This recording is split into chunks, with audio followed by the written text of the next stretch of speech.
La neuromodulación puede definirse de más de una forma dependiendo el contexto en el que se usa el término. Desde el punto de vista médico-clínico, suele entenderse de forma general como el conjunto de técnicas de tratamiento que usan a la electricidad como mecanismo de acción.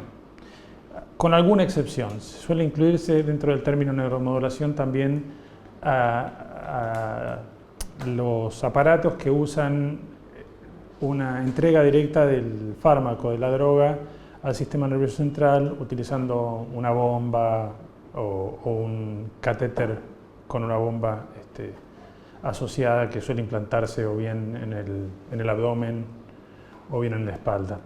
Lo que todas estas técnicas tienen en común es, primero, el uso de algún aparato médico y segundo, de forma más estrictamente definida, el uso de electricidad como acción terapéutica. El mecanismo de acción de la neuromodulación depende de varias cosas. A pesar de que en todos los casos, y como forma general, nos referimos al uso de electricidad que se entrega o se hace actuar sobre algún tejido nervioso, o bien un nervio periférico o bien el cerebro, precisamente porque las formas de entrega de la corriente eléctrica varían y el blanco varía, el efecto neto de esa corriente eléctrica varía mucho también. En algunos casos, como en los nervios periféricos, es simplemente un incremento de la transmisión de actividad eléctrica en el nervio que se usa meramente como un cable. Y lo que uno puede modular es el grado de actividad de ese nervio, aumentarlo o reducirlo dependiendo de las necesidades específicas de la terapia. En el caso del cerebro es bastante más complicado, porque el efecto neto depende no solamente del sitio que se estimula, sino de cuáles son las conexiones que ese sitio tiene con otras partes del cerebro y de cuáles son los efectos que la activación a lo largo del tiempo produce como respuesta o adaptación del cerebro a la presencia de ese estímulo exógeno. Hay entonces como mínimo 3 niveles de efectos de la neuromodulación en el cerebro. El primero es el efecto local inmediato. Supongamos que utilizo un electrodo pequeño de no más de 200 o 500 micras de diámetro para estimular un grupo pequeño de neuronas. Un grupo pequeño de neuronas son 100.000 o 200.000 neuronas en el cerebro. El efecto neto de esa estimulación dependerá de cuál es el patrón de actividad característico de esas neuronas. Si son neuronas normalmente excitatorias, al estimularlas, dependiendo del patrón de activación, puedo incrementar esa actividad o neutralizarla. Si son neuronas inhibitorias, puedo hacer otro tanto. Y la actividad global, local, va a depender del patrón, primariamente del patrón de activación. Es decir, si yo genero estímulos que estén fuera del factor refractario de ese grupo neuronal, produciré un incremento de su actividad. Le doy tiempo a las neuronas a recuperarse y las estimulo de nuevo. Le doy tiempo a recuperarse y las estimulo de nuevo.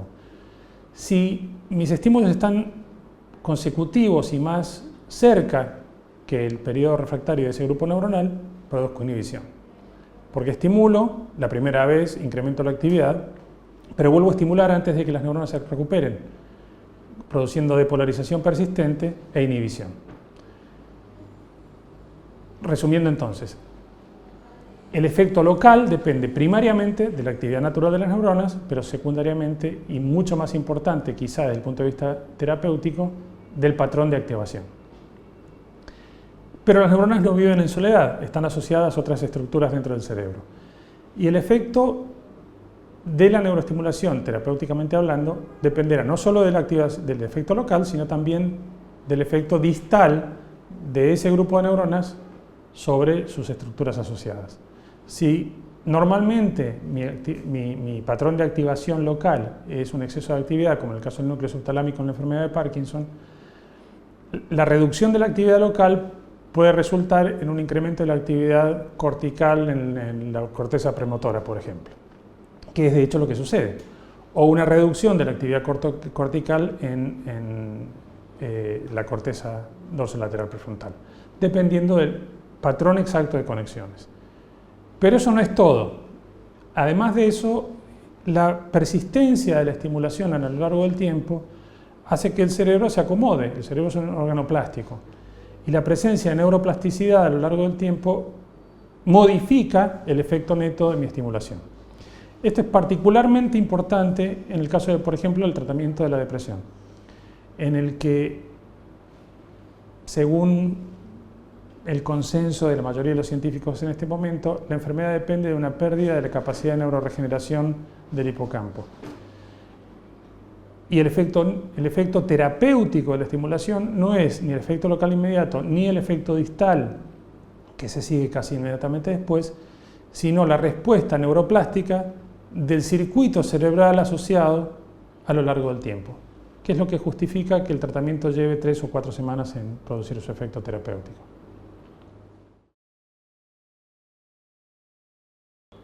El campo de aplicación de la neuromodulación es enorme y creciente. No hemos alcanzado ni siquiera, creo yo, arañar la superficie de la enorme capacidad terapéutica de este grupo de herramientas. En este momento, la aplicación más difundida, la mejor establecida y quizás la más importante, sin ninguna duda, el tratamiento del dolor. Las medicaciones que se usan para reducir el sufrimiento de los pacientes con dolor crónico tiene múltiples efectos adversos, tiende a ser adictiva, produce efectos sociales gravísimos, seda mucho a los pacientes y en el peor de los casos produce tendencias depresivas, complicaciones suicidas, muchísimas complicaciones graves y en algunos casos terminales. Y reduce la calidad de vida de los pacientes. Como contrapartida, el manejo del dolor con las técnicas de neuromodulación ofrece resolución de los síntomas cuando es exitosa sin ninguno de sus efectos adversos. Es infinitamente superior a la farmacoterapia, pero tiene las dificultades propias de una metodología quirúrgica, requiere el uso de implantes y tiene limitaciones. Fuera de este campo enorme de aplicación específico, el quizás segundo en difusión y eficacia ha sido el de los trastornos motores en la neurología. En particular, el original, que fue el tratamiento del temblor esencial, que tuvo muchísimo éxito y que persiste como el mejor tratamiento que existe para los temblores intratables que producen interferencia con la calidad de vida del paciente. En el caso de la enfermedad de Parkinson, la eficacia de la terapia es más limitada y se reduce casi exclusivamente a los síntomas motores. Tiene algún impacto sobre algunos de los otros síntomas de la enfermedad, pero menor. Y como se sabe, la enfermedad de Parkinson es mucho más que sus síntomas motores, lamentablemente. Algunos de los blancos terapéuticos que se utilizan en la enfermedad de Parkinson tienen mayor o menor aplicación dependiendo del tipo de síntomas del paciente y la severidad de grupos particulares de síntomas. Pero en los pacientes que tienen predominio del temblor y pocos síntomas axiales, la estimulación cerebral profunda es una metodología magnífica y bien establecida. En la distonía severa no tiene competición, es el único tratamiento que tiene algún grado de eficacia, lamentablemente no es el 100%, pero en los pacientes que responden no hay ningún método comparativo que permita resolver los problemas de los pacientes con eficacia similar. Y entre las aplicaciones emergentes, podríamos decir, están la epilepsia, el tratamiento del dolor, que veníamos conversando antes, y un rango cada vez más amplio de entidades neurológicas progresivas, como por ejemplo las ataxias progresivas, los problemas de memoria, aunque todas estas aplicaciones distan de estar bien establecidas. Quizás las que, por lo menos en Estados Unidos y en otros países del primer mundo, aparecen como más apetecibles y promisorias, son las aplicaciones en el mundo de la obesidad y los trastornos metabólicos. Este es un problema que tiene niveles epidémicos en buena parte del mundo en este momento, no necesariamente restringido al primer mundo, y que carece de soluciones médicas adecuadas. La estimulación cerebral profunda aparece como una modalidad terapéutica que en este momento quizás es demasiado cara, pero que promete ofrecer soluciones a un problema que carece de intervenciones médicas adecuadas en este momento. Sin ninguna duda, el otro grupo de aplicaciones de la neuromodulación, que incluye una variedad grande de, como dijimos al comienzo, de modalidades terapéuticas, es el de las enfermedades psiquiátricas. Una de las formas tradicionales de neuromodulación, y quizás en psiquiatría la mejor establecida, es la terapia electroconvulsiva, que permanece como el patrón oro de tratamiento de la depresión refractaria al tratamiento y de la catatonía.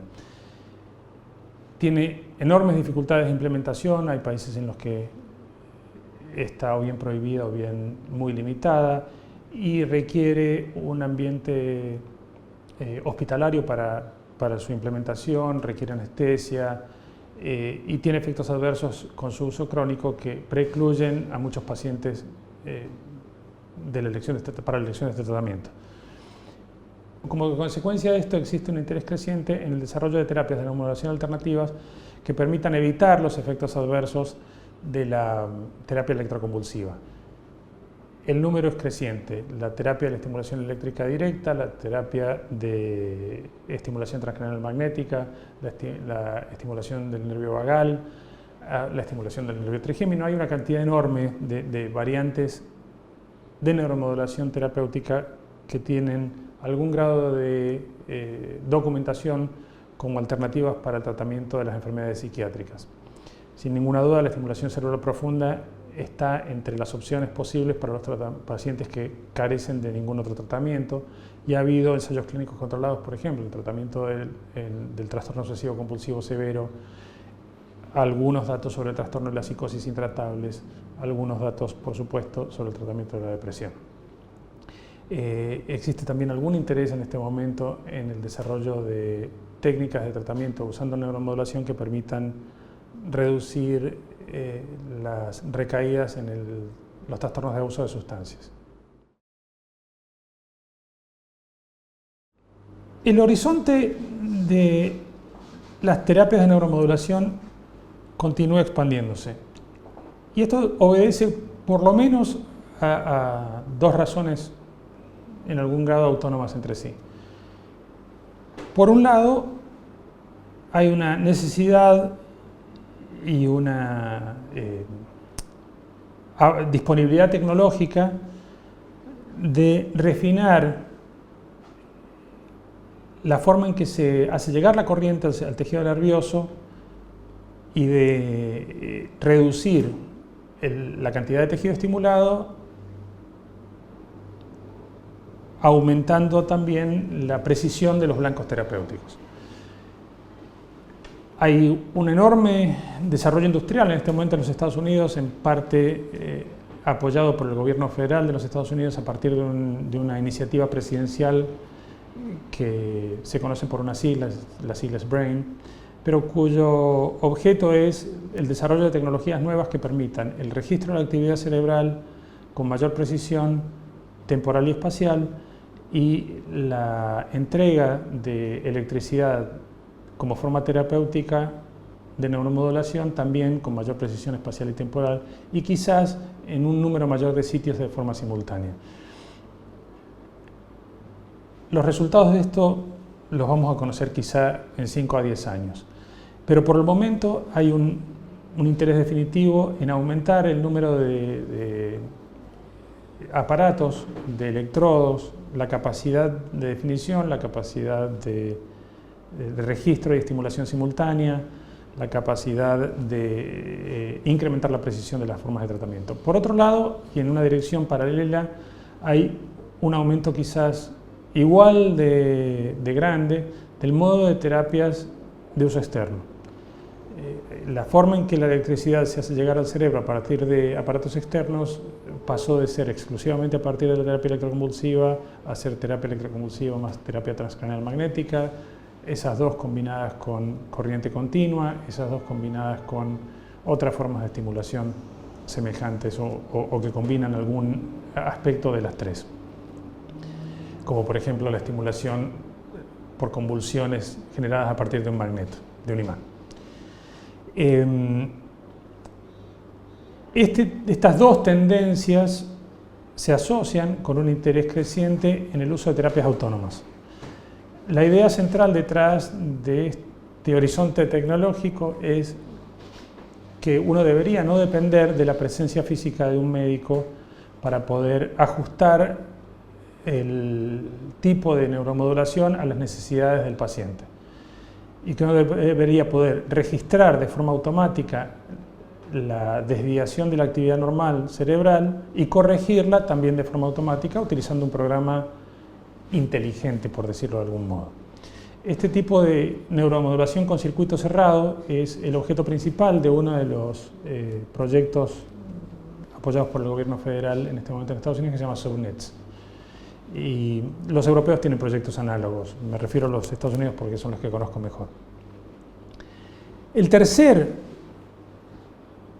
grupo de cambios que han generado interés utilizando técnicas de neuromodulación es el de la expansión de las capacidades humanas. Uno tiende a pensar en las técnicas de neuromodulación, primero y fundamentalmente en términos terapéuticos en el caso de enfermedades. Queremos corregir la desviación de la actividad normal del cerebro para mejorar los síntomas o los signos de enfermedad de un paciente determinado. Pero hay un gran interés en este momento en utilizar las mismas técnicas para mejorar la capacidad de funcionamiento cerebral en personas normales, para expandir la capacidad atencional, expandir la capacidad perceptual, expandir la capacidad de razonamiento, planificación, aumentar el foco atencional, etc. Si esto es éticamente legítimo o no es una discusión que me parece es necesaria, pero que en este momento no ha frenado la expansión de la actividad tecnológica en esa dirección. Los expertos en tecnología no suelen detenerse ante cuestiones éticas, sino hasta después de producidos los malos resultados. Y yo creo que eso es lo que vamos a ver en este caso. Por el momento hay un gran interés en utilizar técnicas como la estimulación transcranial magnética o la estimulación cerebral profunda para expandir las capacidades humanas normales.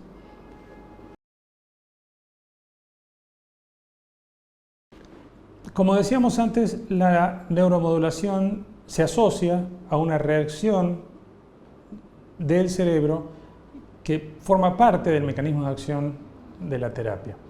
Parte de esa reacción incluye, dependiendo del tipo de estimulación y de la localización específica, efectos neuroplásticos que pueden incluir adaptación de la actividad neuronal, establecimiento de neuronas más estables o menos estables, establecimiento de nuevos contactos sinápticos, establecimiento de conexiones locales.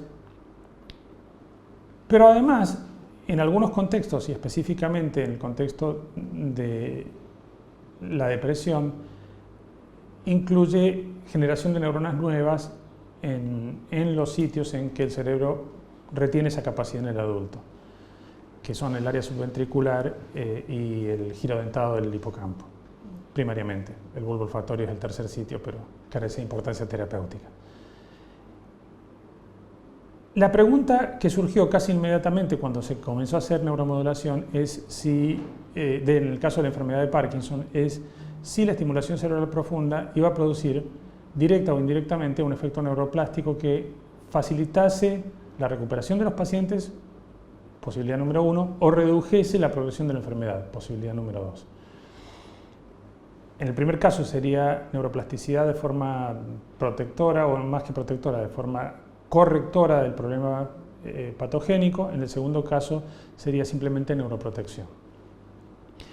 Nosotros hicimos una serie de experimentos comienzos de la década del año 2000, enfocados a tratar de establecer la respuesta a esa pregunta en animales de laboratorio con modelos de enfermedad de Parkinson. La dificultad mayor en ese caso es que la mayoría de los modelos de la enfermedad no imitan a la enfermedad humana en la severidad y celeridad de la progresión. Pero, sea esto como fuere, el modelo que nosotros utilizamos era progresivo o es progresivo y nos permitió establecer que en animales de laboratorio la estimulación del núcleo subtalámico resulta en la reducción de la actividad excitotóxica de las neuronas del núcleo subtalámico que están hiperactivas durante la enfermedad y una reducción proporcional en la muerte neuronal en la sustancia negra compacta. Dados estos resultados experimentales, uno esperaría que la estimulación clínica produjese resultados análogos. Lamentablemente, los datos parecen indicar que no es así. Parecen indicar y no indican porque no tenemos estudios patológicos definitivos comparando la progresión en pacientes con y sin estimulación. De todas formas, este tipo de estudios comparativos es muy difícil de hacer porque es muy difícil establecer severidad equivalente entre los pacientes que reciben y los que no reciben estimulación, particularmente porque los que tienden a recibir estimulación suelen ser más graves, tienen una progresión más acelerada, tienen fluctuaciones motoras muy prominentes y eso es lo que lleva a la indicación quirúrgica. Sea como fuere, los estudios de lavado, que son los únicos que han tratado de establecer este hecho, no han podido demostrar que hay neuroprotección, lo que no quiere decir que no la haya, simplemente no ha podido demostrarse utilizando comparaciones en la tasa de progresión de los pacientes con estimulación y sin estimulación una diferencia muy notable. Y esto solamente sobre la base de, en algún punto de la trayectoria del enfermo, apagar el estimulador y tratar de establecer su grado de progresión espontánea.